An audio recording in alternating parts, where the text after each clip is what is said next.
Balandi ya Congo tango ekoki news.com Congo tango ekoki ya koyoka ya komona pe ya kolobela pe lelo tokolobela nini pe lelo toza na banzi lelo toza le 12 octobre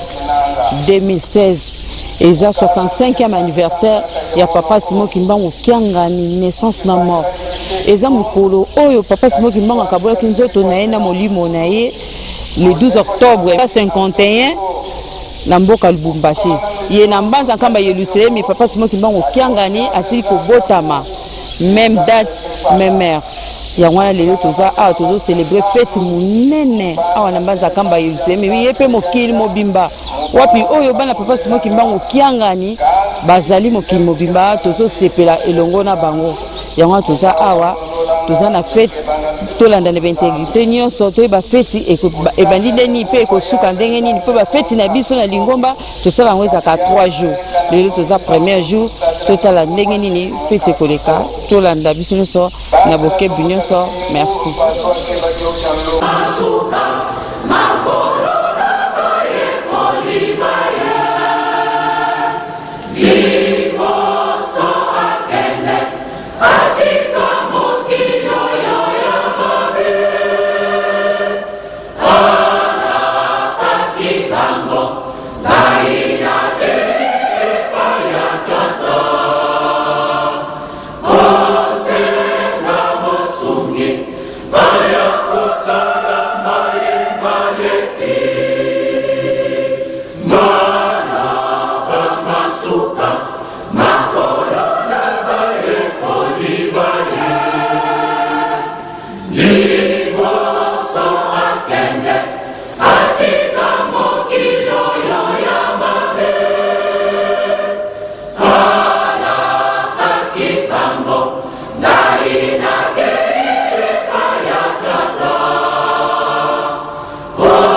mukumbwa se yo mwana velela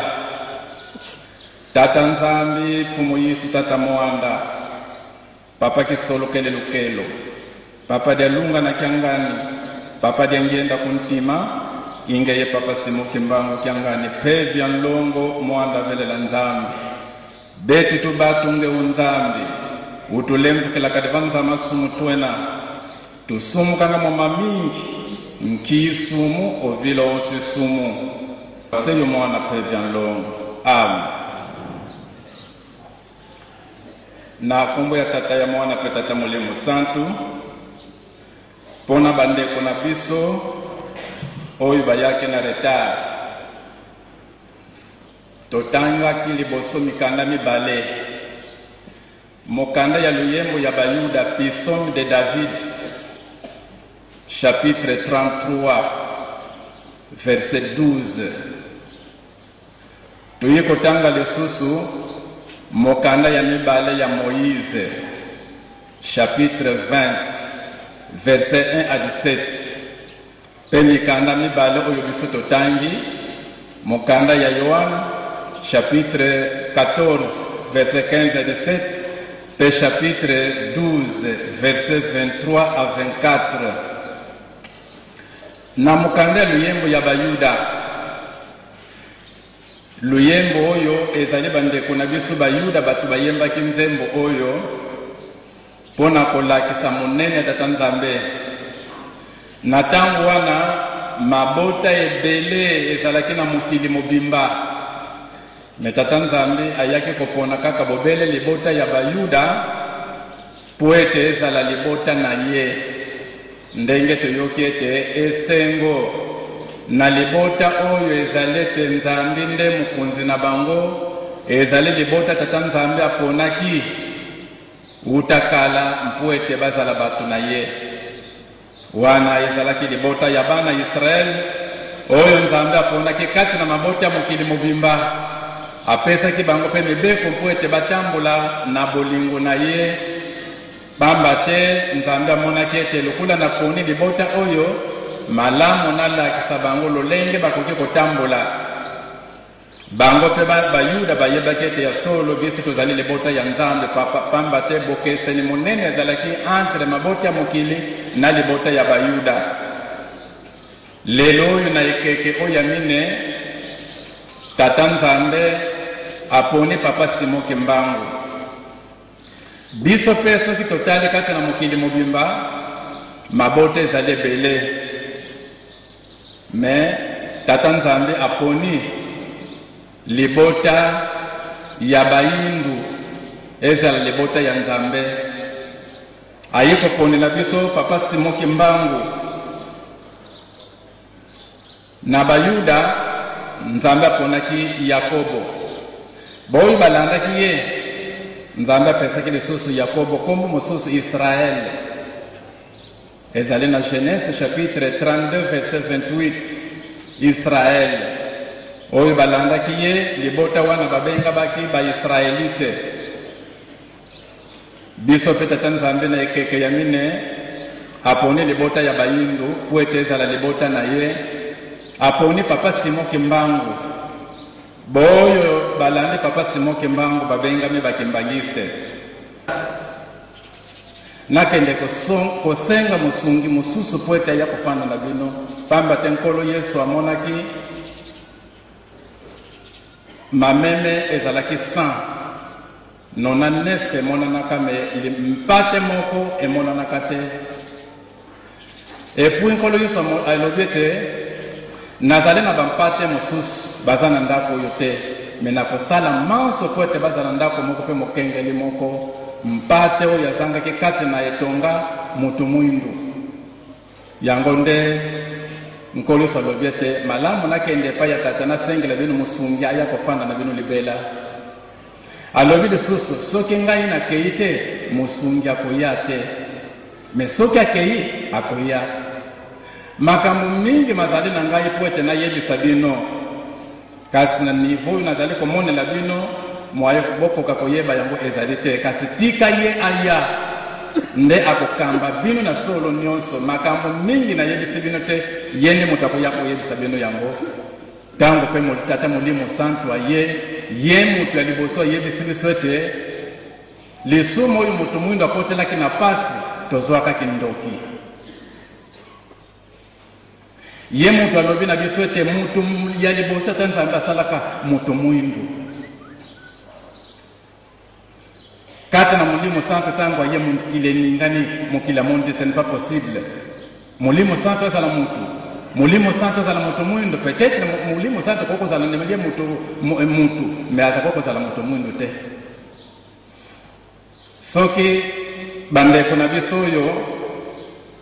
tata nzambe abongisaka soki balobi likambo nde tokolandako facilement mais soki likambo ebimili na moto mwindo pasi papa diangenda alobaki ete moto ya liboso tata nzambe asalaki moto mwindo adamu na eve bazalaki bato mwindo tobudaki alobi lisusu ete lisumu oyo moto mwindo akotelaki na pasi kindoki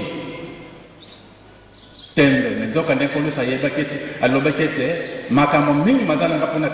kolakisa bino mpe koyebisa bino me mwaye bokoka komema yango na niveau bino bozali eza te kasi bozela ye aya ezali na Jean chapitre 16 verset 12 à 13 51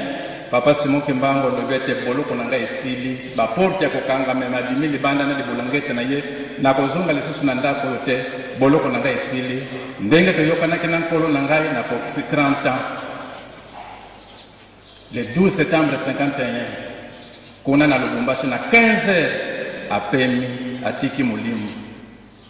nzoka nde avant papa Simon Kimbango bakanga ya kende kuna na Katanga na boloko alobaki makambo azalaki na kamarade na ye tata Disuembe Ndompetelo na mbuka Mpemba nzila ya rakursi mpona kokende na Mbanzangungu kamarade na ye intime ayebisaki ye kamarade na mosala nazali kosala mikolo ekoya na kokangama soki nakangami bakomema ngai mosika me ntango na kokende sika na kokende soki ntango ekoki na kokufila kuna me kozonga na ngai na kozonga mwana moke awa na nkamba Yerusalemu na kozala mwana moke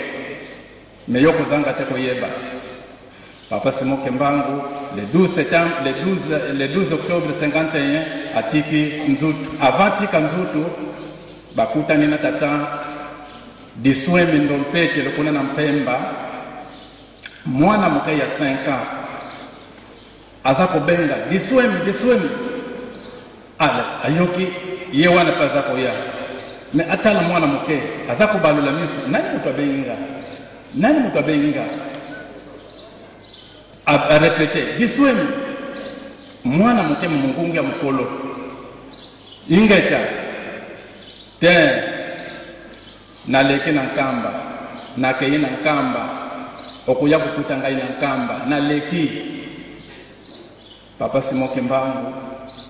na mwana bebe ya 5 ans aye na nkamba mena tata Disuembe après mikolo ayaki na nkamba mais avant ya na nkamba kaka na date wana le 12 octobre 51 bambuta ya kinzungili kawa tata moko kumbo na ye papa Kampu Lusambuka zalaki vraiment camarade papa Fumambanza baza kosolola mingi na mokolo wana pe azalaki na chance bakutanaki awa na nkamba papa Fumambanza lobete fanda ozela tosolola le temps azelisaki ye mpona kosolola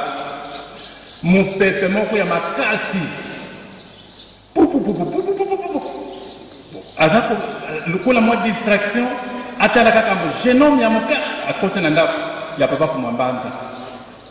après quelques minutes kaka na ndako ya papa Fumambanza mwana ya bebe aza kolela botami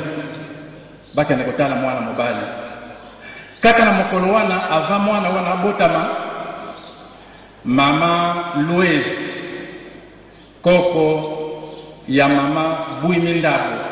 mama na ye mama Terese mama Mbonga Marte na Lukengo mama Louise afandaka na Kinshasa na libala na ye ayake voyage na nkamba na mbuka na Lukengo epa ya mama na ye basololi esili azungi na Kinshasa. Metango azungi na Kinshasa mutima moto fa zunga lisusu na nkamba ayebisi mobale na yake na lingina zonga na nkamba mobale lobeko me uti kaka mikolo na nkamba kiko sala nini boli kambote kende apese kenzila mama Lueza kumi na nkamba tangu akumaki na nkamba bakutani na mama na ye mama Mbonga Marte seri ya papa Simoke Mbango pesi mwana na mama Luezi tata wana akena ye na Nzundu tangu mama Luezi akumi na Mbuka na Lukengo atala mama na ye bakende kiko zwa ba place ya kolona bilanga ya babenga tobenga kana na mnoko ya Kikongo ke maya na esobe pona kozwa besika kolona banguba akeko kuta mama na ye kuna alobete mame letre oyo bapesi ngai na papa Mwambanza yangoyo mama Mbonga kamati letre wana te tango amona ke bato apesa ke letre na tango wana te alobi mame akosi ye mama papa Mwambanza alobete ba jeune oyo bautaki na boma baye na nkamba yango alobete na yebisa yo mama bakena ndako apesi letre wana tango mama tangi letre directement gangi emotion ana kufi na kokende wapi nini donc émotion vraiment a piqué crise mwana mais mama ndenge nini asala boya asala bosana papa batu ya nzinga to yebete ndenge na yebela ki sango ndako ya mama Lueza batu batondi na 1918 bana na yemesatu ndenge babota maka papa ke solukele mwana liboso 1914 papa Mwambanza mwana mibale 1916 papa Diangenda mwana ya misatu 1918 ndalo baki a partir de 1910 tena kubota malisusu mena papa Simoke Mbango kyangani oyo abota maka le 12 octobre kuna na Lubumbashi akufi au abota mi bango misatu bazali mutu moko papa Simoke Mbango nana akufi te abengisaki mwana na ye papa Diangenda ayebisaki ye Diangenda tangu na ngai elingie kokana melika mwana yebisiyo basi na bino misatu bazali na mikumba me oyo akobota mwana mobale mokolo na kokufa nde akobota nga sikoyo papa Diangenda asimbaki likambwana na mutima ye pe na tour na ye amonaki ba semeki na ye mulunga ne mama ya papa Nkulutu mulunga ne papa Mwambanza mulunga ne papa Diangenda bango misatu bazalaki sika moko papa Diangenda yebisi ba semeki na ye na mulunga ne te kati na bino misatu oyo moko azali komema tata kati na bango misatu wana tango kobota tango kokaki mibale babota kabana basi mulunga mwasi papa Nkulutu abota kama mwana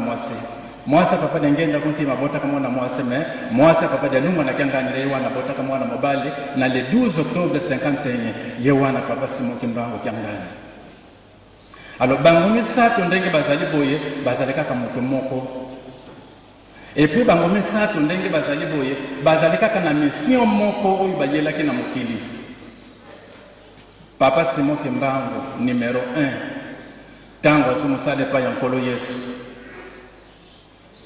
abande mosala na ye mokili pe ningani bato baza koyanga nkamba me tango alobaki likambo ete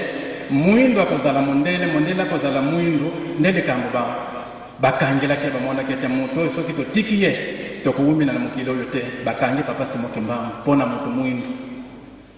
me avant bakanga ye tango alongo na Mbanza Nsanda akuma na Ngungu Kimbanda bana classe babimi na ba classe kuna na Ngombe Lutete balandi papa Simoke Mbango balobi kantuka tokozonga na classe te lokola tozwi mutu na biso antuka malamu tolanda ye mosara Nzambe apesi biso me papa Simoke Mbango tango atalaki avenir alobi te bana bozonga na classe bokende kotanga likambo nazali kobundila ezali pona bino bokende koyekola po ete bozwa mayele ya kobatela mokili po ete mikolo ekoya bino nde bokotambusa mbuka soki totale na Afrika mobimba bana mbuka bazali kotambusa Afrika makambo papa Simoke Mbango bakangi mais papa Diangenda lobaki nini jamais totikila mundele abanda konyokola ka moto mwindu malamu biso ba Diangenda tokufa tokopesa nzela te po ete mundele akanga makonyokola ka moto mwindu malamu biso ba Diangenda tokufa ayebisi biso boye tango bokomona ete kati na biso bana misato ya Simon Kimbangu moko akoti na mabele to biso misato tokoti na mabele boyebe ete toke kobunda etumba ya motu mwindu esika nyonso bakofanda makita po ete bakolonize motu mwindu banyokola motu mwindu etumba wana biso nde tokobunda yango sikoyo ekomi turi ya papa Simon Kimbangu kyangani ye aza koyebisa biso nini ngai mpe nazali makambo mingi to mosusu ya koyebisa bino te makambo batata batiki yango nde nazali kolanda pasa motu mwindu ewumini 4400 ans 4400 ans pasa motu mwindu ewumeli malamu motu mwindu asepela bakoko na biso bakangami na likambo oyo 37000 famille oyo balandaki tata Simon Kimbangu 150000 mort bakufaki na likambo oyo mwaito pasa bakoko ekende na mai eza te malamu motu mwindu asepela banda tata Nzambe asalaki mokili motu mwindu asepelaka te malamu motu mwindu asepela wana rekrea papa fuma longo Simon Kimbangu kyangani tobondela makasi mpo ete kimia eya kati na mokili batata tango bazali kokende balobi ete totikili bino Yerusalemu botunga Yerusalemu manso oyo tata Nzambe abongiseli motu mwindu bokozwa yango ekeke ya mine tata Nzambe apesaki yango na maboko papa Simon Kimbangu tolanda papa Simon Kimbangu elongo ezali toyebi tango tozodi panda na mbuka na biso le 4 janvier 1959 toyebi makambo nini esalamaka etumba ezalaki makasi me toyebi ndenge nini makambo elekelaki basoda ya mikusi misato kaka babimaki nde babundaki etumba baoyo bazalaki kokonza mokili na biso toyebi histoire ndenge nini bakimilaki tozali sire tolanda kaka papa Simon Kimbangu manso ezali epai na ye papa Simon Kimbangu kyangani mokonzi ya bule aza koyebisa biso boye toyokana tolingana totika bakonflit ya pamba po ete tata Nzambe abongisela motu mwindu asepela bapapa ntango bazali kokende bayebisi ete eloko totikili bino botunga Yerusalemu soki Yerusalemu etongami manso bokozwa yango na kombo ya tata mwana mpe tata molimo santu amen telama tosamba tata todena mu mazulu bika nkumbuko ya zitu swa biyaki mfumo kya kukiza bika lozolwa kulovanga mavantoto bosu muzulu dia kwetu kwa lumbuka lumbu tovana lumbu eki utu yambo dila mfuka zetu bosu betu petu yambo dila ngabatu vidi mfuka ututwala ni mpuku munoko kansi ututane na mwanankuwa wambi kadikiako kifumo yengolo yenkembo byamvu yamvu mwanankumbwa siyo mwana pevya ndongo amen mkunga Yesu alinga ekakana yelelo elongani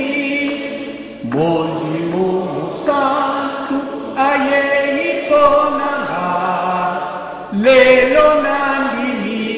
Yesu mobikisi tikani mabe ya yakani baso isakolo lelo ebongito punisakolo na kombo na ye moi ezali lelo mokolo monene mokolo mwa misato mokolo tokokanisaka pasi nkolo Yesu Kristo pe mwana na Nzambe pe motinda mina ya sikisiki papa Simon Kimbangu molimo mosantu kasi lelo ezali date monene mercredi mosusu 65e anniversaire ya kufa ya tata Simon Kimbangu kuna na Lubumbashi ex Elizabethville na 1951 Nzambe ya kufa kate ezalaki mbongwana na ye mbotama awa na nkamba ya papa Simon Kimbangu Kyangani mutu atei biso révérend Mumba Mbundu Diambu représentant légal deuxième suppléant directeur de l'école de formation biblique. Pour ceux qui aiment la langue de Voltaire, peut-être que vous n'avez pas fait attention au moment où l'on lisait les péricopes du jour. il est de mon devoir de vous les présenter tout de suite.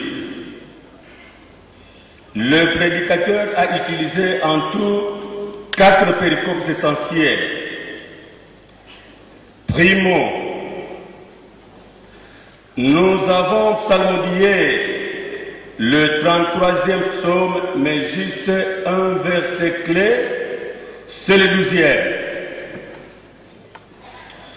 Tambour battant, il a lu la loi divine que nous trouvons dans le 2e livre du Pentateuque, c'est-à-dire des 5 livres de Moïse. Dans Exode chapitre 20, du 1er jusqu'au 17e verset. Et il est allé tout droit dans les écrits joanniques, c'est-à-dire dans l'évangile selon Jean, où il nous a lu dans le chapitre 14. Il a ciblé le verset 15e jusqu'au 17e. Eh bien, il a continué à caresser cet évangile. Évangile selon Jean. Ce n'est pas évangile de Jean, mais selon Jean. Chapitre 12. À partir du 23e jusqu'au 24e verset. Eh bien, les matières qui ont enrichi le sermon de ce jour, elles ont été tirées du discours d'adieu de notre Seigneur Jésus-Christ. Il y a tant d'églises dans le monde qui ignorent que Dieu n'est pas une seule personne, mais c'est 3 personnes en Dieu. Un peu de latin. Opera Trinitatis ad extra indivisafunt. Donc, l'Église doit éviter de commettre des fautes doctrinales graves. Nous les chrétiens, nous prions un seul Dieu. Mais c'est un monothéisme trinitaire. Qu'est-ce que nous avons suivi dans le contenu de l'homélie de ce jour? Nous savons que la journée d'aujourd'hui est riche en couleurs, parce que nous sommes en train de fêter 2 grandes fêtes qui se complètent l'une et l'autre. Il y a la mort et la naissance. Si peut-être on peut me permettre, moi je peux définir la mort et la naissance par mes propres mots. Qu'est-ce que la mort? Qu'est-ce que la naissance? Mais pour définir la mort, il faut partir par la naissance, que moi je qualifie comme le processus par lequel un nouveau-né vient s'incorporer dans la communauté des vivants. La naissance, c'est le processus par lequel un nouveau-né vient s'incorporer dans la communauté des vivants. Tandis que la mort, c'est le véhicule qui conduit les... Naïebité n'a pas réservé le directeur du cabinet, ce qui, à l'âme kinzungu, ayako kabaleta moke tujwa bisoba, to invité kumu muneni ya cabinet tatemo konzwa bule. Oya liboso tatana biso kuna maye mazali na yo na motema. Ungi anditi subata mfumalo.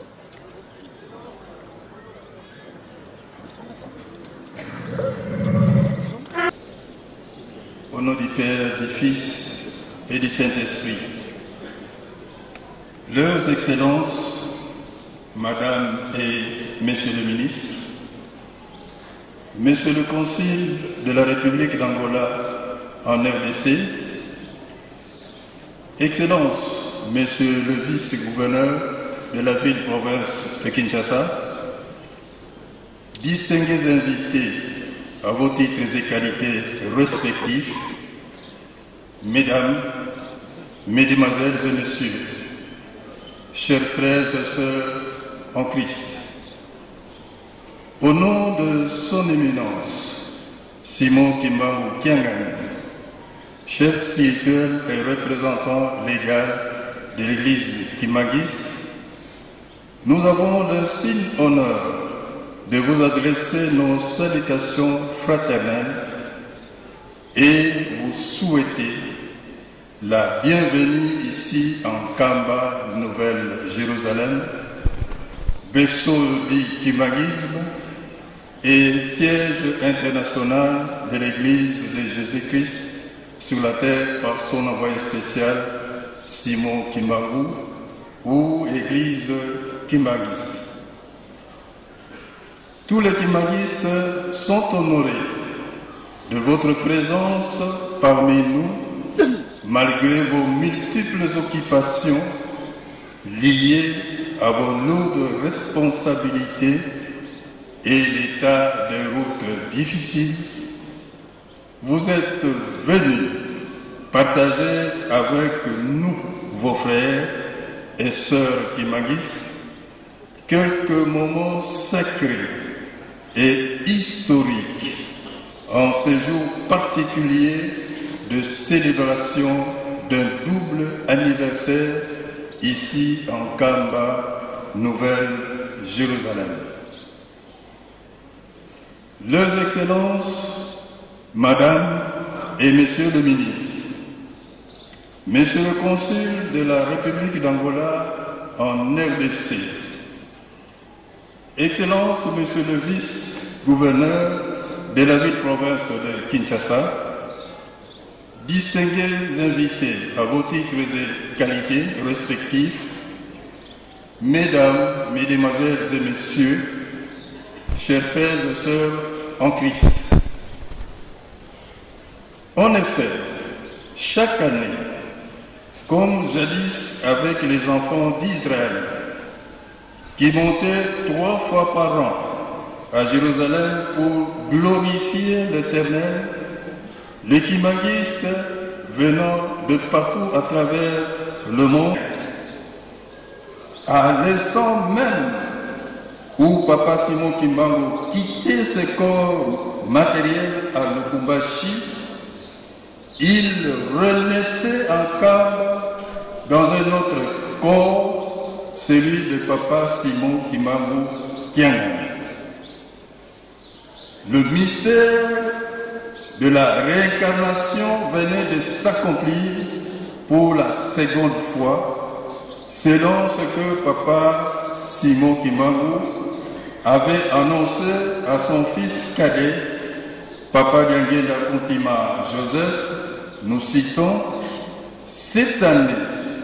1951, l'enfant mâle qu'enfantera l'une de vos épouses respectives sera bien moi-même qui revient pour la 3e fois. Fin de citation. D'autant plus qu'il avait transféré ses entrailles en Kamba pour y renaître. Voilà pourquoi les kimagistes du monde entier montent en Kamba pour célébrer avec joie, ferveur et face cette journée particulière dans sa double signification, l'une relative à la mort et l'autre à la naissance. Les deux étant intimement liés et consubstantiels. Leurs Excellences, Madame et Messieurs le ministre, Monsieur le Consul de la République d'Angola en RDC, Excellences, Monsieur le Vice-Gouverneur de la ville-province de Kinshasa,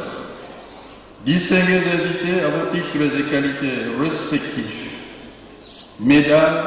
Mesdemoiselles et Messieurs, chers frères et sœurs en Christ, Papa Simon Kimbangu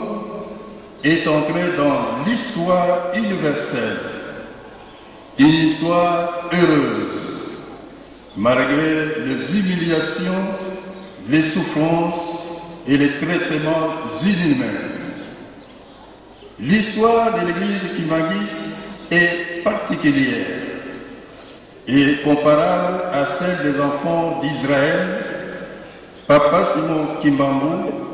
non pas seulement qu'il est le Saint-Esprit, c'est-à-dire la troisième personne en Dieu, mais aussi un grand acteur principal des relations internationales et est également une civilisation, c'est-à-dire un modèle à suivre. L'histoire de Kimangis est comparable à celle du peuple juif, peuple d'Israël, peuple de Dieu. Si hier on a parlé d'autres civilisations, aujourd'hui on peut parler de la civilisation kimbanguiste, civilisation congolaise, civilisation africaine comme mode de vie, comme ensemble de phénomènes sociologiques, religieux, intellectuels, culturels et artistiques, scientifiques et techniques propres à un peuple et transmis par l'éducation. C'est cette lumière que Papa Simon Kimbangu nous a léguée pour qu'elle soit un guide, un repère devant nous conduire vers un développement intégral. C'est pourquoi cette grande richesse doit être bien gardée, bien protégée, pour que nous puissions tous en bénéficier de génération en génération. Car Papa Simon Kimbangu est venu pour nous tous sans distinction des races. Leurs Excellences, Madame et Monsieur le Ministre, Monsieur le Consul de la République d'Angola en RDC, Excellences, Monsieur le Vice-gouverneur de la ville-province de Kinshasa, distingués invités à vos titres et qualités respectifs, Mesdames, Mesdemoiselles et Messieurs, chers frères et sœurs en Christ, la République démocratique du Congo est un pays prophétique depuis 1921, un pays béni, un pays d'hospitalité, un pays d'accueil, un véritable paradis terrestre, pays d'amour, de paix, de non-violence, de justice, d'égalité, bref, un pays choisi par Dieu pour sauver nous, son peuple, du mal, à l'instar d'Israël, choisi par Dieu. C'est pourquoi tous, nous devons suivre le message divin de Papa Simon Kimbangu pour que Dieu Tout-Puissant et Créateur de l'univers puisse écouter nos prières et pardonner nos péchés. Papa Simon Kimbangu et son Église constituent un héritage commun à garder, préserver et protéger, car il est non pas seulement congolais, ni pour le peuple de la sous-région du bassin Congo-Océan, ni pour le peuple d'Afrique, mais pour l'humanité tout entière. Leurs Excellences, Madame et Messieurs le Ministre, Messieurs le Consul de la République d'Angola en RDC, Excellences, Monsieur le vice-gouverneur de la ville-province de Kinshasa, distingués invités à vos titres et qualités respectifs, Mesdames, Mesdemoiselles et Messieurs, chers frères et sœurs en Christ, la République démocratique du Congo est un pays prophétique depuis 1921. Papa Simon Kimbangu avait prophétisé en 1921 que les 3 Congos constitueront les 3 piliers qui soutiendront la marmite, c'est-à-dire le monde entier, d'après la sagesse Congo. Et si hier, Dieu avait choisi le peuple juif, peuple d'Israël, pour être son peuple d'alliance, et qu'à travers lui sauver l'humanité, aujourd'hui, Dieu nous a choisis, nous qui maguistes, peuple congolais, pour faire alliance avec lui afin de sauver le monde. C'est pourquoi l'Église Kimagis est l'espoir du monde, Église universelle. Leurs Excellences, Madame et Messieurs le ministre, Monsieur le Conseil de la République d'Angola en RDC, membre du Conseil écuménique des Églises, du CETA et de l'OAIC, une Église apolitique qui fait l'honneur, la fierté et la dignité du Congolais, de l'homme africain et de l'homme en général. Leurs Excellences, Madame et Messieurs le ministre, Monsieur le Conseil de la République d'Angola en RDC, Excellences, Monsieur le vice-gouverneur de la ville-province de Kinshasa, distingués invités à vos titres et qualités respectifs, Mesdames, Mesdemoiselles et Messieurs, chers frères et sœurs en Christ, nous ne pouvons terminer ce discours sans remercier son Excellence M. Joseph Kabila Kabange, président de la République démocratique du Congo et chef de l'État, pour ses efforts inlassables en faveur de la paix restaurée sur toute l'étendue de notre République. Paix grâce à laquelle nous pouvons sereinement prier aujourd'hui en ce haut lieu. Nos remerciements vont également à tous nos invités qui ont bravé les difficultés de la route pour venir honorer par leur auguste présence notre divin ancêtre commun, Papa Simon Kimbangu, réincarné en Papa Simon Kimbangu Kiangani. Puisse l'Éternel, qui a conduit vos pas pour la montée en Kamba Nouvelle-Jérusalem, ville sainte, siège international de l'Église Kimagis, que vive l'Église Kimagis, Papa Oye, Papa Oye, Papa Oye, nous vous remercions.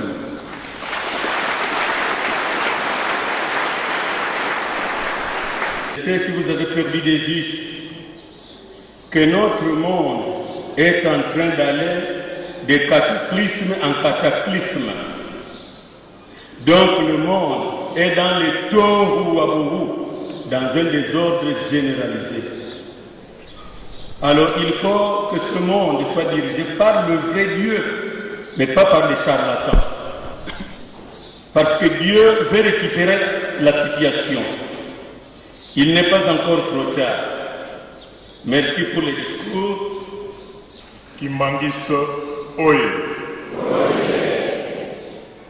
Kimbanguiste Oye.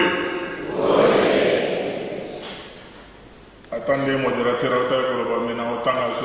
jeunesse Kimbanguiste Oye. Jeunesse Kimbanguiste Oye. Jeunesse Kimbanguiste Oye.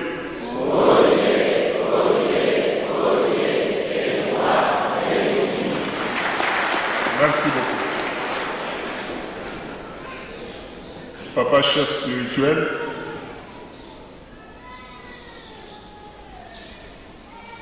Excellence, Monsieur le vice-premier ministre, professeur Willy Makiash, ma collègue Nana ya commerce extérieur, Bankumunyo Sobazaliawa, na remercié de Sousoumini. Papa chef spirituel pour l'invitation à Yéna Mokola Lelo. Na osa discours moulaïté. Parce que secret, ils ont la paix entre Batumi Bali. On a foutu ma guide dans le bureau à papa, auto solo qui n'a été tiré dans la papa. Mais pour la jeune, n'a pas papa bien que modérateur autour de la question sur la jeune, c'est vrai. Mais jeunesse, au modèle, n'est pas parent, papa va continuer à voter à Bissot sur le respect des institutions. Il y a encore l'église dans M. Zali apolitique.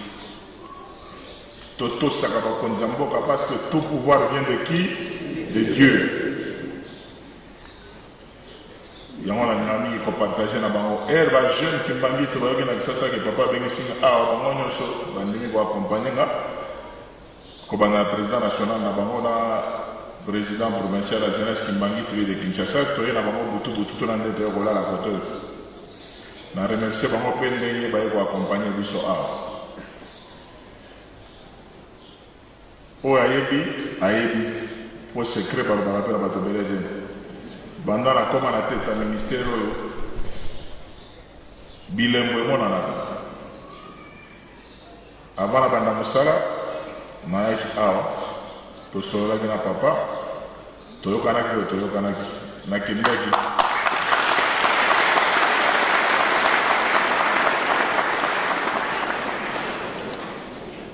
Yamona Walanga toujours bilembo. Ngana Botama le 3 octobre.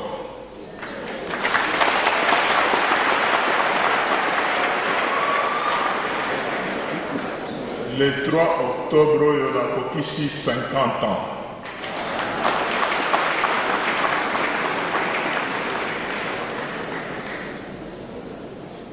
Na Kolandela, Omo Konzamboka na biso. Joseph Kabila Kabange, oya ota économique dans le gouvernement, en septembre l'année passée. Le message na yo nyo sorobaga, azongela kalika mingi o ba jeune lelo il faut ba retenir. Pour dans Kolobakiono, ba Congolais bazali pas n'importe quel peuple. Mais bazali peuple ya nani? Ya Fumugimba. Papa Simon Gimba. Donc, ils ont mis le message lui-même. Il y a des gens qui sont à travers le monde. Mais regarde la Bissomini et Zaragamini à Kamba, Nouvelle-Jérusalem. Il y a des gens qui sont un exemple. Somo Konzamboka, na nyonso koloba, mingi ya se referaka, na masoleta linkamba parce que ayebi. Il y a un merci. Donc, le discours dans les merci à l'église qui m'engage comme Mobimba, à travers d'abord chef spirituel, pour abonder la qui pour l'Angaï, pour abonder la qui pour la Léopard, pour abonder la qui pour la Congo.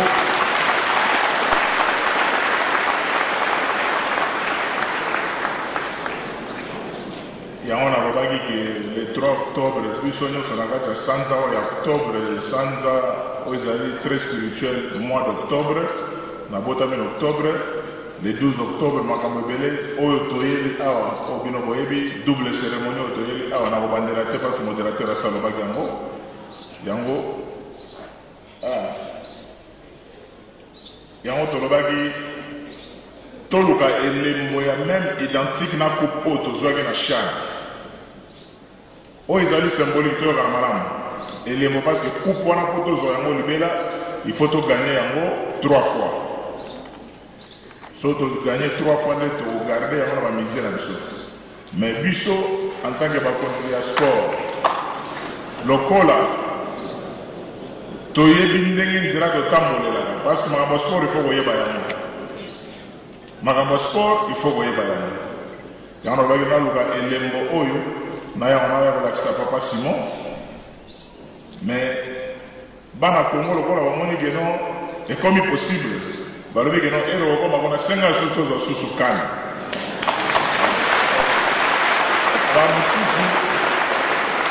bamosusu bastudio wana te balobi senga lisusu tozwa su coupe du monde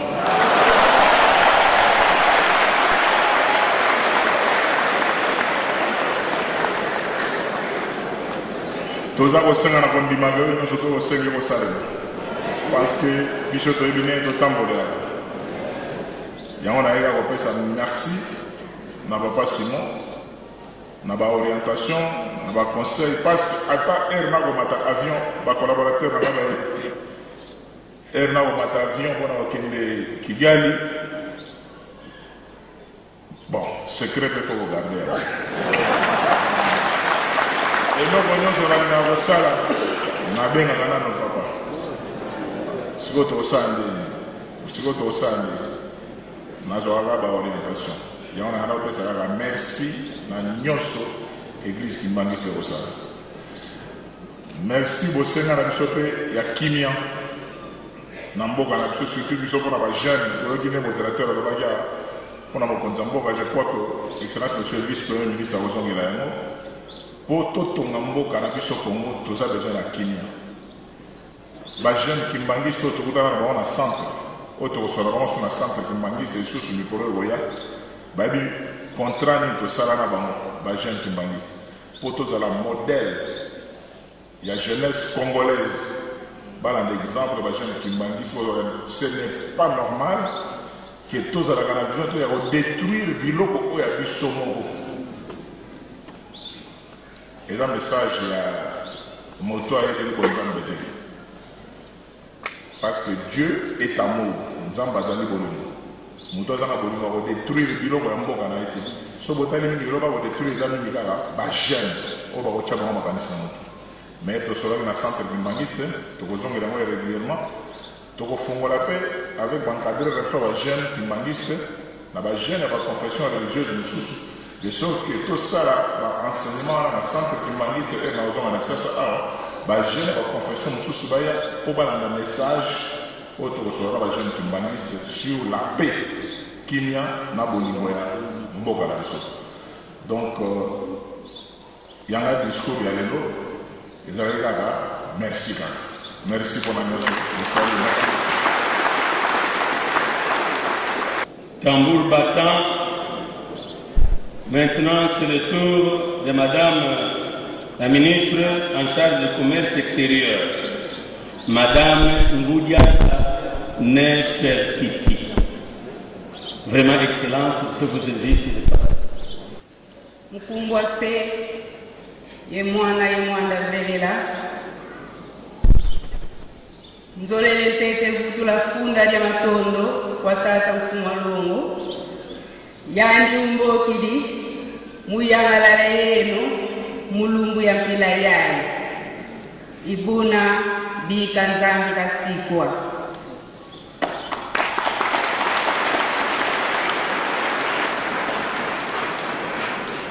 kiese kya kinyi chena yani mudiata diaka nsiya bakaka zetu nsi ya zelela kiese pefu muna monavo vice premier ministre ye collègue yami ya sport BCD kuyangalala na yenu ibuna bika bayisa kwao muyenge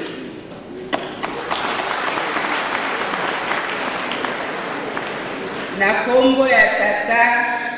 mwana pe molimo mosantu nalingi kozongisa matondi ebele epa epai ya tata Fumwalongo ye oyo asepelaki ke nakutana na bino mokolo na lelo nasepela na bino oyo ezali fete monene esengo na ngai ezali susu koniata mabele ya bakoko na biso mabele oyo ezali bule mpe esengo kokabola yango na bapaya mosusu ya gouvernement oyo ezali vice premier ministre na collègue na ngai ya sport. Mukolo ya lelo toyebi ezali double événement fête mibale sangani sansara rien tozongela yango po ba oyo ba précédent ngai balobi ebele mais eloko moko nakangaki ezalaki sens oyo ngai napesi na journée oyo ya solo ezali ya kokamwa komona ke tozali kosepela mpona oyo babengi liwa na kobotama ya Ngitukulu yena mukembisa lufwa ye Ngutukulu mais mystère ya journée oyo ezali na kati ya likambo wana kokufa mpona kobotama na nzoto mosusu munene nango ezali ya kotala ete na boyebi na ye na munene na ye papa Simon Kimbangu amonaki ete esengelaki na ye kobunga na misu ya banguna na ye ya bapersecuteur ya Lingomba mpona akende kobotama na nzoto mosusu esika mosusu kaka pour que biso na bino tose retrouver lelo na esika oyo.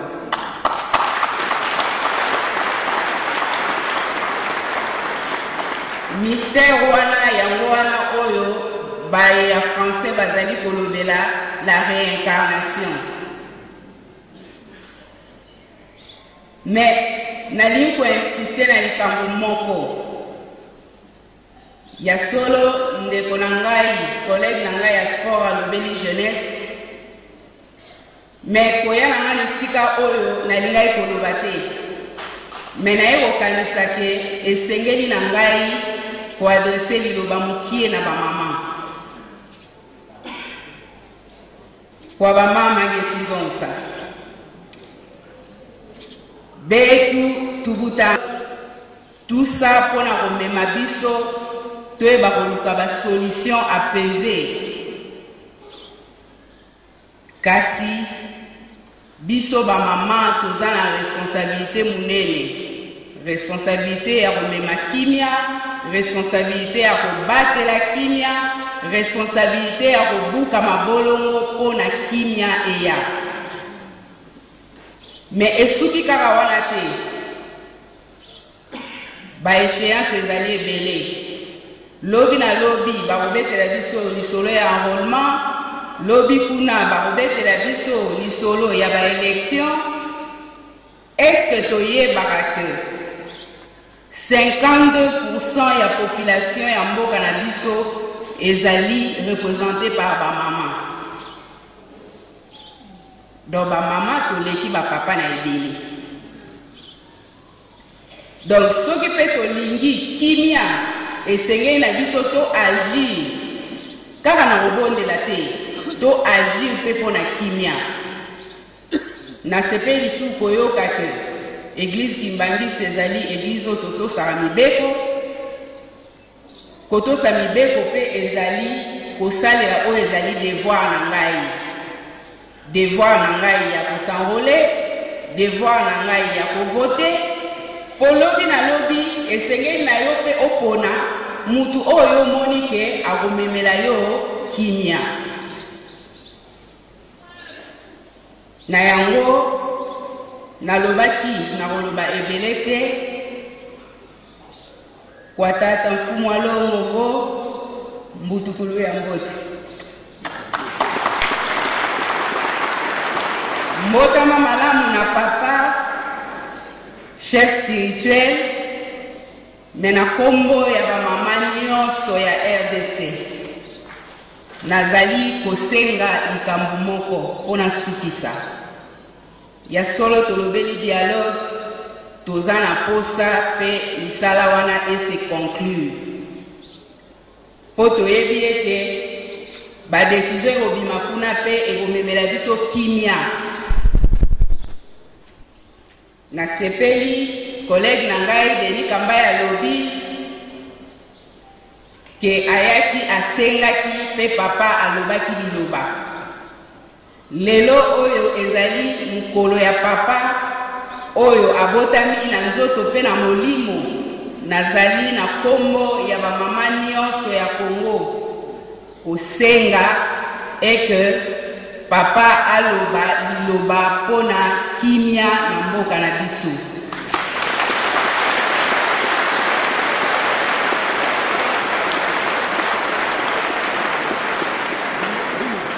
Na kosukisa wana nayebi ke likolo ya kimia nyonso ebakisamaka.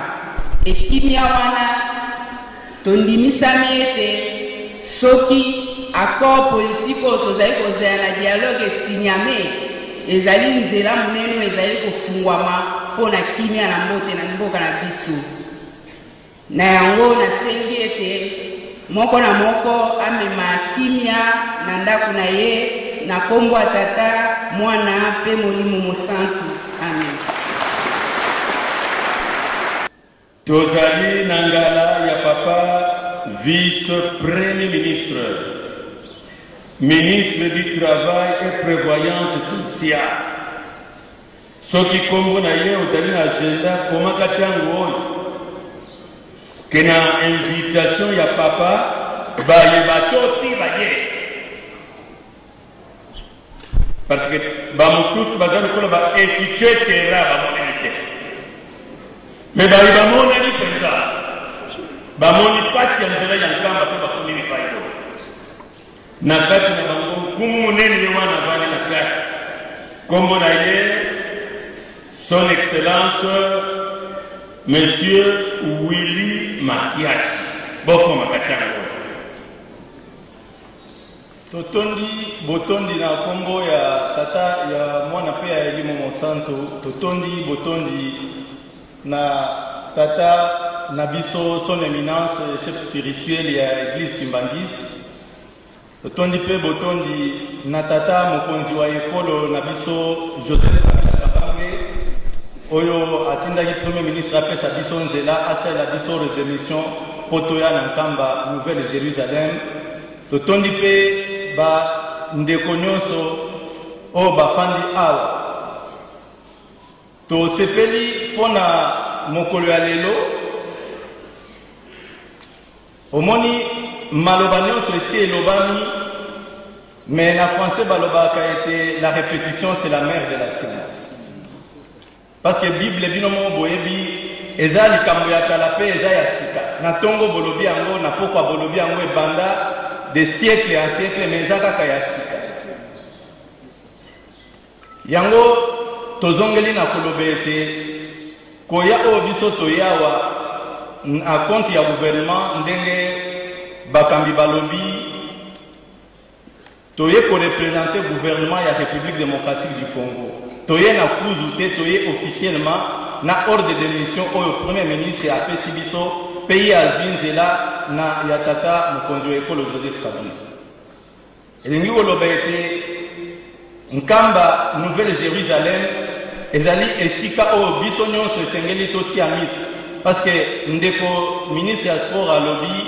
ete ayaki kosenga azwaki mpona Congo yango aye kopesa merci mpona compte ya bakongole nyonso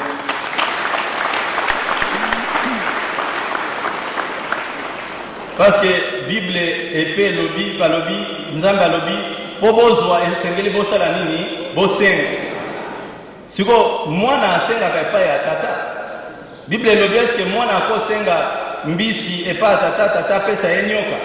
te obi akosenga lipa Tata apesa ye libanga yango toye kosenga epai ya papa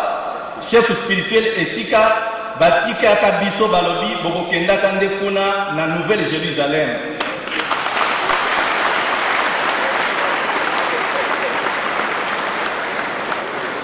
Yango toye kosengela mboka na biso, toye kosengela gouvernement, toye kosengela ekolo, toye kosengela bakongolais epai ya chef spirituel. Lokola biso bana tosengi lipa, tata kopesa biso libanga? Ye moko azoyoka biso.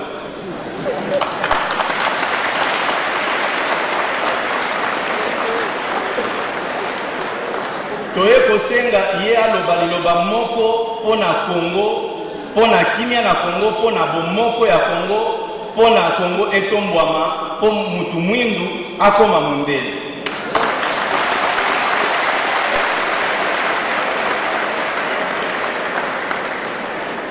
Muntu ndombe fwete kituka mondele.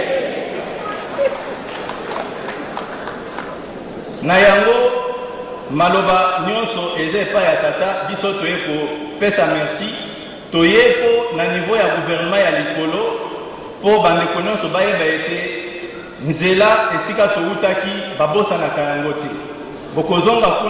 kuna nde solution ezali, bosengi bokende kuna bokozwa po bosalela ekolo. Yango toyekosenga ndenge nalobi batindi biso na bakonzi ya likolo na tata mokonzi ya ekolo. Boyebi ndenge bakambi balobaki awa ye moko tata Simon Kimbangu alobaka ete akowa me kowa oyo akowa akozongela biso mukolo ye awe azongeli biso to tozali na ye.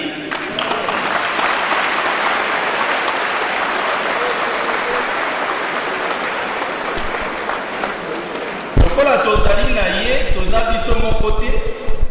Yango esengo ezali mingi toye kokumisa pona mukolo ya lelo na compte ya bakongolais nyonso, na compte ya pouvoir na biso, parce bakambi na biso balobi ete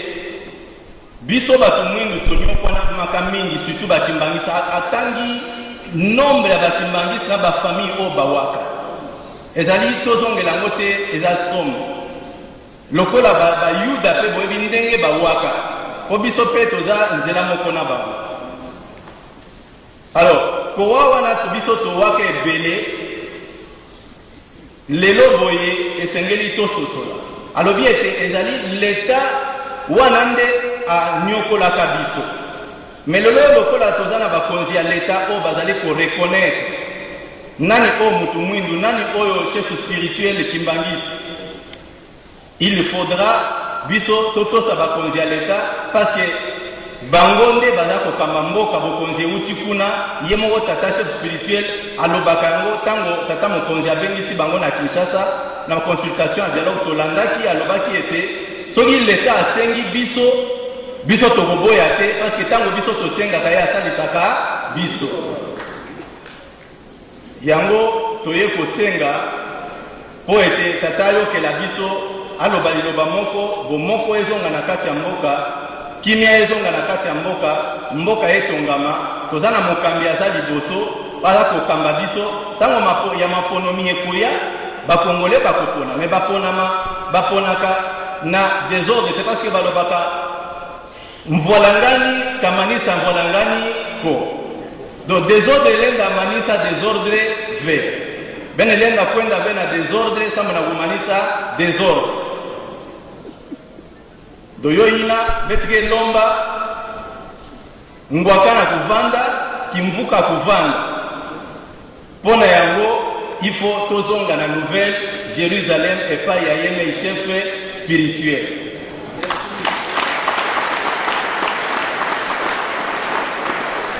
Nako sukisa wana mususu ndenge ndeko kamba ya lobaki abaki mususu ezalaka secret ezalaka ya batu mibale. Donc tolobi na lisanga ndenge wana ndenge toye kosenga lokola nzambe alobaka ete ye moko tango akokanga na se, oyo akokanga na se kosala nini ekokangama, oyo akokanga na se kokanga wapi likolo. Donc toye kosenga epai ya tata chef spirituel akangela biso kimia, akangela biso bomoko awa na Kongo po ete nzambe na lola asala nini akangela biso pe ya yango. Natondi bino botondi. Merci mingi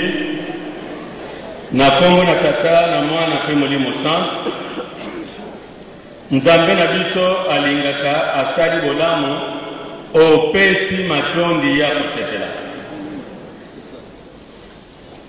mokolo moko tate mokonzi atindaki biso na Zambi likambo ya makasi toke kokutana na Zambi na boboto na ye tanga monaki ke bakoyamba delegation euti awa na maboko na ye nzoka nde kuna tata Reverend Uzangi akufela kinoko na ye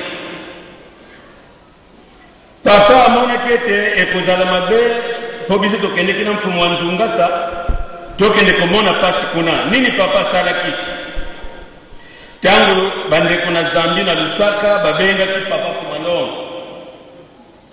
papa biso watozanga ibembe nani akufa ti noko na ngai Pasteur Uzangi Bernard papa eloko atunaki telefone oyo oza kobengela ngai ya yo moko to ya moto mosusu yazongisaki na papa ke ezali telefone na nga ya yo moko ingeta papa Fumalongo ye wana avani ayebisi ye zwa telefone tia na litoi ya defe noko na ye papa Bernard Uzangi alobi me bato bakomona nga na beli banera papa insiste zwa telefone na yo tia na litoi ya defe noko na yo me lokula azalaki mpe na kondima azwaki telefone ati telefone na litoi ya Dekuyuso moto ya kufu oyo aza na sanduku nsima ya kelke minute ebembe azongisi amen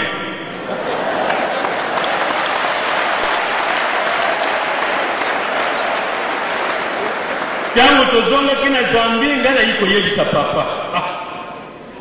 me papa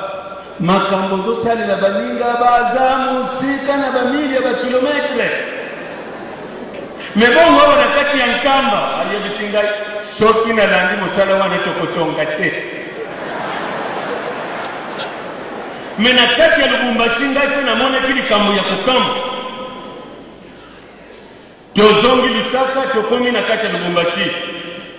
naza komiyeba te eske nazalaki ya kolala me namimonaki ondire papa zwa pinga penza memaki ngai kuna na prison ya kuna na Lubumbashi aza koyebisa ngai Reverend kozala mopaya te ya na 1944 sixième mabisi taletika nazalaki awa mbote Kimfumba azalaki wana ntango nazalaki koyebisa ye makambo makozala na premier président na deuxième président na troisième président tina quatrième président papa yonete azosolola na nga nasutuka nazongi kuna na paroisse ntango nayaki nayebisi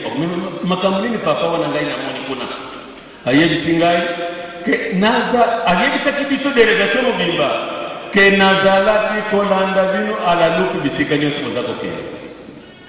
merci lelo bakonzi mansu bolobi na tata mokonzi ya bule alandi ayo me bokende kosangisa Nzambe na eloko mosusu te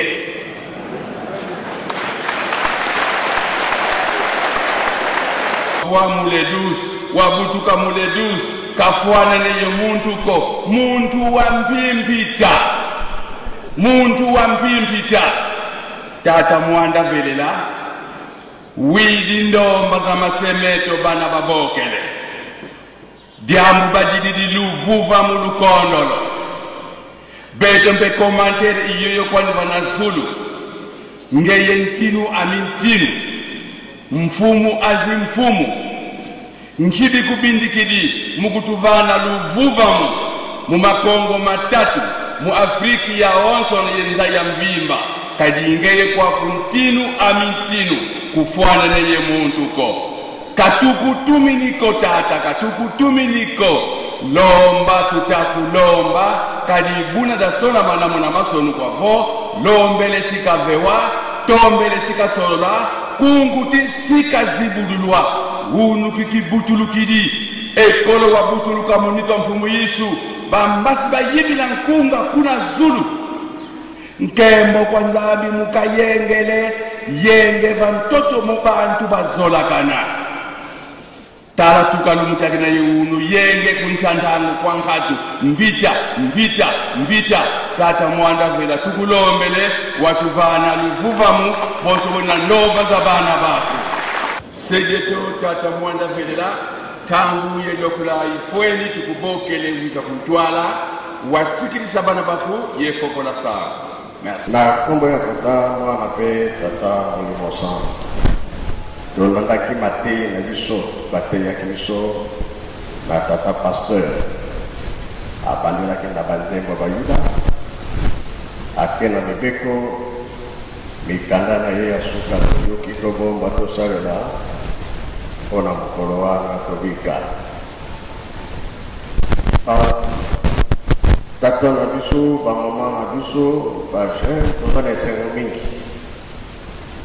lelo eza le 12 octobre tolandi makambo bakonzi na biso ya gouvernement balobi ya solo baza na nzela na koloba nyonso topesa yango na tata nzambe parce yeli biso ezingi biso na mokili nzambe kaka azaleli na liloba topesaki bainvitation baye korépondre na likambo monene oyo na date ya lelo le 12 octobre ya solo totia elikia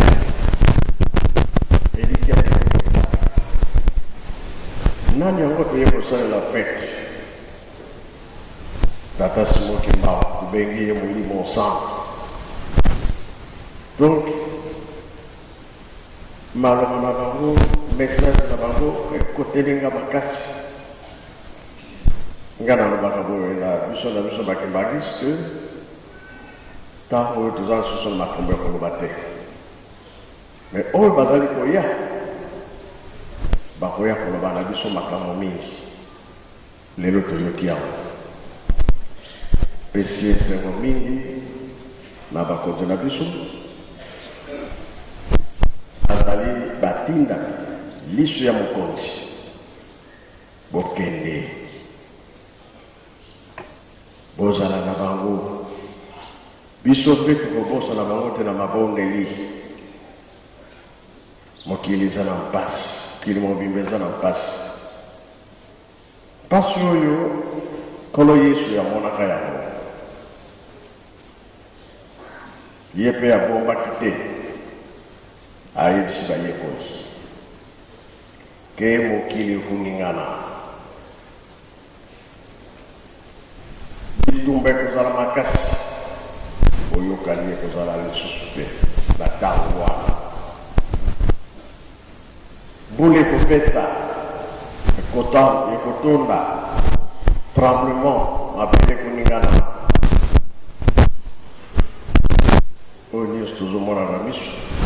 olo yesu ntango alobaki yango bayekoli mpe bakangaki monoko te balobi ese ntango na biso yalobi te na ekeke ya mine ntango na biso te pasi kozala na bango elelo oyo makambo toza kovivre nde yango oyo nzambe alobi nini pasi ya boye pourkui likambo oyo eyeli biso koluka banganga ya krisi te banganga nzambe po ete likambo oyo biso nyonso mangomba nyonso totiango na mabonge pepe oyo esila tozali kokufa na minduki tozali kokufa na malade tozali kokufa na mbeli na machete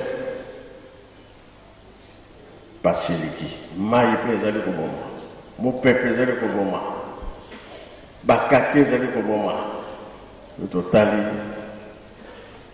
position nyonso ya mabe ezali komonana me tokosamba kola date ya mokolo ya lelo topesi manso na ye moko tata Simon Kimbangu oyo azali motindami ya nkolo Yesu. Papa Ndungi tala na jeunesse soki balobi nini na place oyo nalakisaki yo balobi nini na jeunesse. Tokotanga na Genèse chapitre 15 verset 9 à 13. Etangeli ezali boye na kombo na tata na mwana pe molimo santo. Yawe azongiseli ye lukelanga ngombe ya mwasi ya mbula misatu, taba ya mwasi ya mbula misatu, pelele ya mobali ya mbula misatu, na pigeon moko ya moke pe moko ya munene. Abraham amemi banyama wana apasuli yango na katikati pe atie eteni moko moko etalani na eteni mususu. Kasi apasoli bapigeon te bandeke oyo eliaka misuni ekiti po elia yango, kasi Abraham abengani yango. Tangu moi esi ekiti pongi ya makasi ekangi Abraham pe abandi koyoka somo. Bongo Yawe alobi na ye malamu ete bana na yo bakufanda na mboka moko ekozala ya bango te, bakozala bawumbu kuna pe bakonyokola mambula 400. Merci.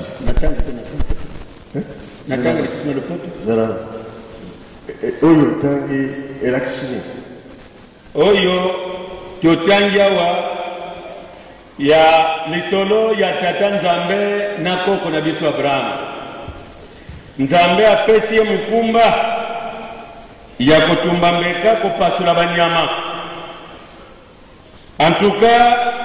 ya liboso oyo minene apasuli na ye malamu. Kasi kokuma na bandeka moni keza biloko pamba biloko mike atiki ya mibimba. Ndesima amoni ete bandeko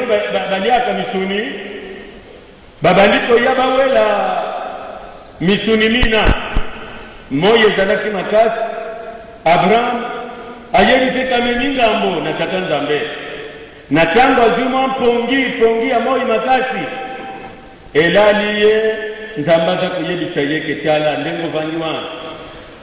badesanda na yo bana na yo bakokololo bakokende kaka na bowumbu na mokili oyo ekozala ya bango te. Bongo bakowumila kuna na bowumbu bakosala 400 ans. Yango makambo totangi awa papa. Merci. Soki totangi yango ntina ezali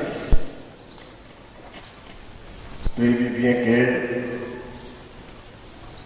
tata ya Abraham tata tela mais ye azali kosambela bikeko. Mwana Abraham alobi oyo Nzambe te, fogaluka Nzambe ye moko ayeba ye. Asuki amoni moi afukame asambe sanza afukame asambe yalobi te. Nzambe alobi ngai owana te, ngai sikoyo Nzambe naza koloba na yo po tozokende mbango lereki tosala alliance. Tata Nzambe na Abraham asalaki alliance camarade. Nzambe soki alobi asali Mais aye komekane soki ya solo mwana oyo azotosa makambo ngai naza koloba na ye ndenge tolandi ngombe ya 3 ans taba ya 3 ans te na bapigeon mako pasola tumba na ngombe asali na taba asali ekomi na pigeon asali te eloko moke atumbi te pesi kanda na nzambe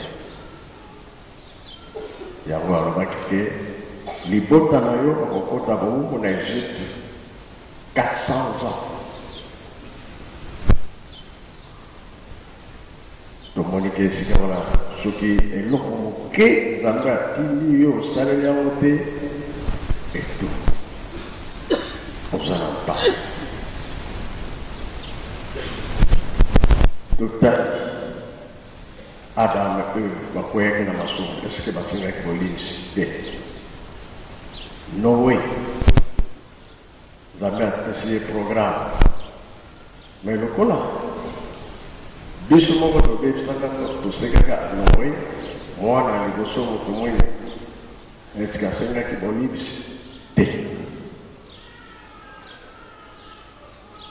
atindi yasala masuwa bato balandi nsima nango bazongi nsima etikali kaka ye moko Noe mama bana na babokilo basisi mosala nzambe alobi kola osisi kanga fongola pesanga fongola ayebaki ke bakoderange kamwana tosengela bolimisi te koko ya Abraham mpe ndenge yasalaki bongo avant kutu koko ya Abraham lelo tokomi na minoko ebele ezalaki kaka moko nayebi te soki monoko nini wana toza koloba biso nyonso mbala moko monoko nini wana ndenge boyebeliki kongo Emerode abebisi biso loposo mwino Emerode tosali nini tozwi makanisi mabe babele ya kala totonga toyeba sekre ya nzambe nzambe alobi Noe me nakulu kala mingi te natumbaki napesaki bango etumbu ya mai bakufaki me makanisi oyo bazosala nakoboma bango susu na mai te kasi panza bango pesa bango minoko mosusu bapanzana yango minoko epanzani na mokili mobimba oyo balobaka lingala bake akote oyo balobaka Kongo bake akote oyo balobaka français bake na mokili na bango anglais mokili na bango balangi nyonso topanzana likambo wana eske tosengelango bolimisi te Esai na Jacob bukonzeke na Jacob biso totikali papa tosengaki bolimisi te kamo mibale ezalaki wana mpasi sikoyo nkolo Yesu aye ntango nkolo Yesu aye tobomi ye bolimisi te tata Simoki Mbango aye eloko moko te sikoyo tanga oze alobini tokotanga na mukanda ya profete Oze to Oseya na chapitre 5 tokotanga verse moko ya 15 totangi mwe na kombo na tata na mwana pe mulimo sana Yawe alobi na kozonge pai na ngai tango bakundima mabe na bango pe bakozonge na ngai tango bakokoma na pasi bakoluka ngai na kombo na tata na mwana mulimo sana nayebi te siko toza koluka nzambe pe toza koluka ye te toluki ye na mwinda Bakamuba gouvernement, le ministre va le faire sur le bien. D'accord. Pour que vous appelez, autant que les gauches, autant que les droits, nous quand on il y a votre lobby, il saute par l'entente, tout ça là tout. Oh, il est quand vous voyez le biseau, il y a mon qui est mon bimba, total, vous souhaitez tout à l'heure voter, et aussi la sécurité. Ah, il y a un bon sapé. Nous avons un bon sapé. Mais ce qui nous a mis à tirer au Congo, c'est que vous avez il y a un balobi, l'îlot pas. Dans la vie, très bien, l'îlot mais ça n'est pas là. Et date, il y a mon courant l'îlot, donc ça l'îlot va pas y aller.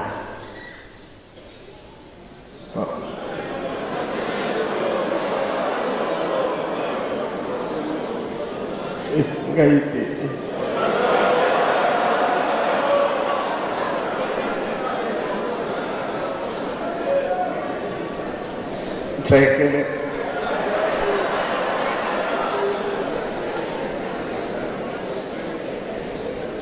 baca dulu nada orang lagi pas atas semua kembang. Ia mungkin akan saya yang kemungkinan itu akan meninggal pas berjalan. Ikimelu berjalan di mungkin mau bimbang. Papa dan nenek lebih di tangga yang lain di kulo kue nau saya babis nyos bandingkan nau pada perko bandingkan yang wapis lagi di bawah dari sisa bisa bagi-bagi sudah dalam payati makan suhu sudah tahu yang otik punan ini. Kalau ia seorang yang tetap semua kembang dalam bangsa sah, telah batu hutang bersih. Ia sini buku, bahawa yang kita tadi, bahawa yang telah mati, ekonomi artifisial, ezali batu, natang Sodoma Gomora, babi bisaka, babi baka. Mentang woye semua kembang woye. Sangi sabango, melelo semua kembang sudah sangi se, kofin, kocor, nambazan sampai payah susu. Po uye selagi natang yang noi, natang yang beram, masuk munioso, ekoti sikoyo, ekosangana, ekekeyang mine.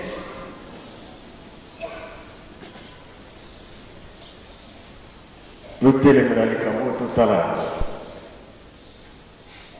Yerusalem siga yao mema kamuza kuyoka na yang pas mokili korafi dirija mokili mo bima to yokana mangoma nyonso to yokana to asimayana ni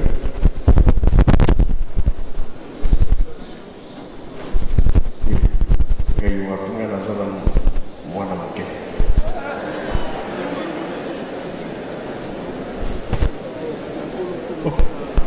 la burudi bayo magalinga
Merci bien.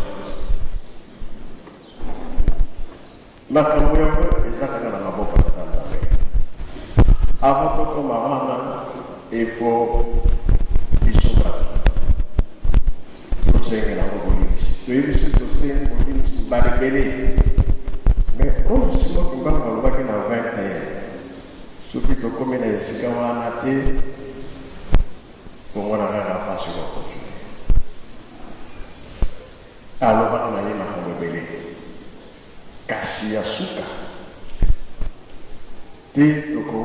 moponani wana baponaki aya na kama nkaka aza kozela ye po makambo ezali kowumela toza kozela toyaka na biso me nsigne wana na namoni yako te kasa na likama te Solo Moyini, Ojani Zambe. Ologi solo Moyini, Ojani Zambe. Ologi solo Moyini, Ojani Zambe. Ologi solo Moyini, Ojani Zambe.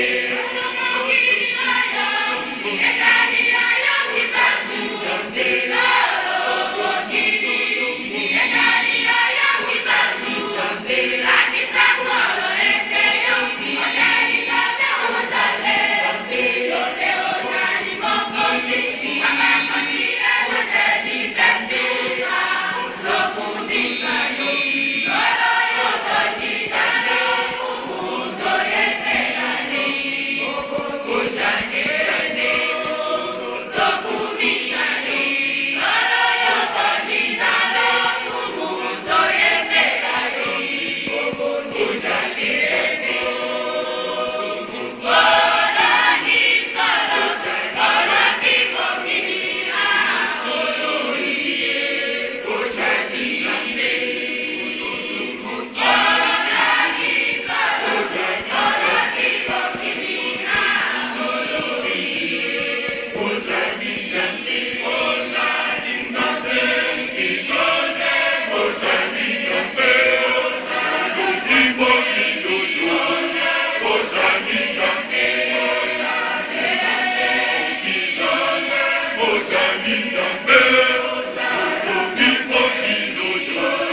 Merci, je t'écris.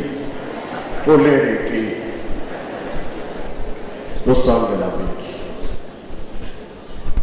Il est mon nom, c'est comme on est. Mais oh, il y a ce cas, il y a un autre. Mais papa, vous êtes tout à l'heure. Mais il y a des choses, on va rater. Et il y a des balais, on va rater. Et il y a des minets.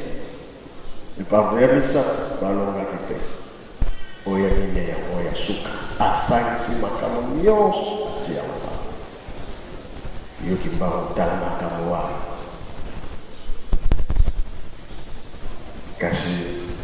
pososolo ezalite oye batela eyebani te batata balobaki na biso makamo mingi baza kolakisa biso makamo mingi kokende fapajangenda babi bolinga te bakolonize bino bala mibale kuna na bayuda ntango babimi na Egypte monaki sara nsima nde baye kobebisa bakotaki bowumo mbala mibale na Babylone 70 ans. Biso tolobi ya mbala oyo nzambe ayokela biso kola sangi nyonso oyo tozowelela eza yango te likambo ezali na maboko ya ye moko tata nzambe yango malonga alobaki papa dangelaki tata na ye alakisaki ye oyo akobebisa mokili donc fin du monde. Birobaki mbangisi bosambela mingi Satan aza ya kotelema mingi kasi biso tolobi na nguya na bino tokolonga Satan asalaki moto te nayebi mpe soki Satan asalaki moto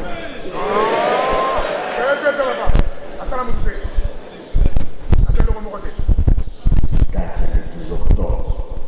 tata simoto mbango asimbaki motu kuna na bango sana ti maboko teyaka tomoko mibale okokoka pourvi bakota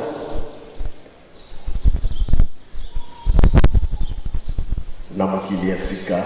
mboka ya sika lelo soki mibale wana tokoti ebongo biso nyonso totikaki soki tosambeli te po mabe na mabe ezali komonana toza kolinga koyoka te ya wana lelo le 12 octobre nama oyo bakonzi na biso balobi nama te toyoki nzambe ayokela biso ayamba mayango oyo lelo eza mokolo monene azali koyamba mabondeli ya moto nyonso wana nde toyi mpona kosala mosala ya kotonga yelusalemi soki tosilisi tokei na ntinzani honneur soki esili yele toma ntinzani po ere esili bakonzi mosusu toyebi te talaka kuna baza kozela bango misala eza kozela bango me tokolakisa ndenge tosala likambo papa ndungi alobi ya telefone mais sinon on va bienvenue à le téléphone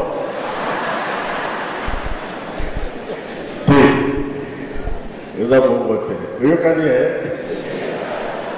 sio ni bami ya wakili ukena banda kwa bazana wa problem yale wapengi ebembe ya moyo kwa roba voilà alors dans ce filming oyo toyoki nzambe atia maboko ayokela biso pasi esila bitumba mpe esila kimia liloba kaka toza kozala ya tata nzambe kambo nde etikali na biso tobongisa ndenge tolandi makambo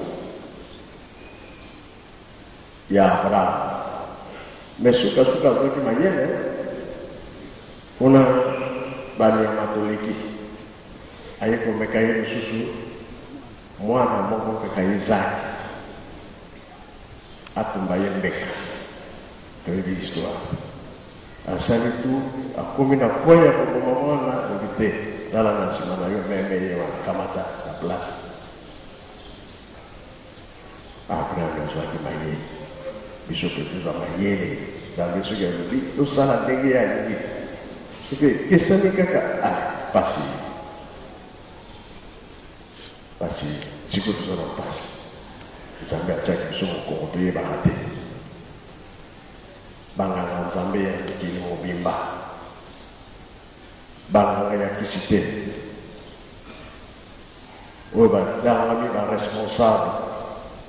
tomemaka mangomba toyokana tosala tosenga bolimbisi ya mokili mobimba oyo tozali koteya ya mabe totika toteya ya malamu nzambe ayokela biso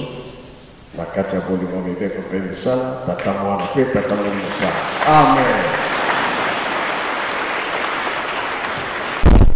Na kombo ya tata mwana tata molimo santo tolandi mateya ya mutuya tata mokonzi ya bule asili kopesa biso. Tata mokonzi ya bule biso tozali na nzambe mosusu te kaka yo nde nzambe na biso tokoki kosenga kimia na mokili mobimba. Tata molimo santo tokolobaka yango ntango nyonso mwana soki apakuli potopoto na nzoto tata alati uniforme mwana azokende tout droit epai ya tata oyo alati uniforme tata akobanga mwana wana te akoyamba kaka ye pamba te ezali mwana na ye yango wana papa limbisa biso soki ozali kozela kaka tolingana toyokana ekozala ngonga molai mawa na yo tosengi ezala kati na biso kitisela biso kimia bana na yo basepela na yango toyoki awa batata bamama tikete totonda yango na nkombo misatu ya bule na nkombo ya tata mwana molimo santo